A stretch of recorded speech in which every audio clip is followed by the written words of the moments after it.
The first question is about new standards in the education. What are the new standards?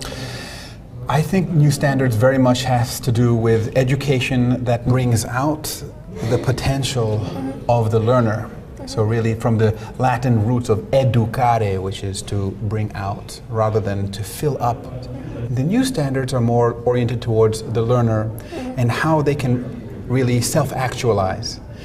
The other, I think, critical standard has to do with education that is relevant for living a full and productive life. Not just a productive life, but also one of self-realization in the context in which the learner lives.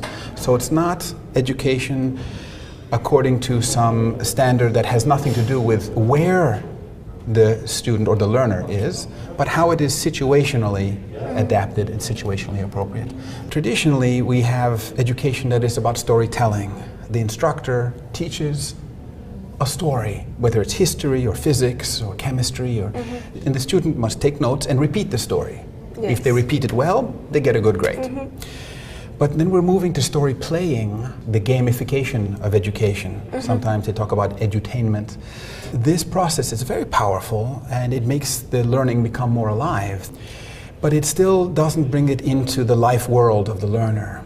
So the new frame moves from storytelling to story playing and finally to story dwelling, where the learner can learn about the material, physics, history, anything, in the context of their own life. And the new technologies allow for this kind of customization in the learning process because you can create learning agendas that are open to exploration for each individual learner to choose their own path of meaning making. Children who study in school, they are not very interested in what they are learning. For them, education is like, oh no, that's boring, that's not interesting. What can you do about this problem? What can you tell about this problem? Right.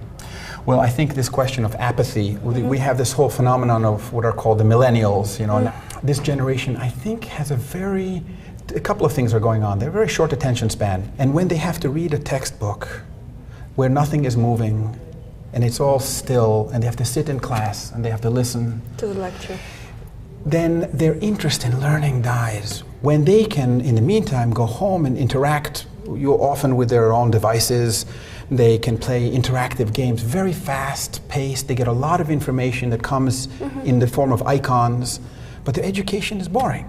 So if there are ways of bringing education into such a way that represents much information through use of icons, through use of images, and fundamentally, I think the challenge with education now to find ways that address not just the skill set, but the mindset and the heart set. Yes. And what kind of world do you want to live in?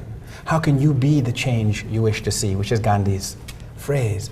How can we do that? And bringing students into ways that they feel empowered, that their voice might be part of helping shape their local future and might contribute to a collective emergence of a different kind of society. Education that is oriented towards these tasks, I think, can be particularly powerful. I see. Thank you for your time. Thank you so much for your questions.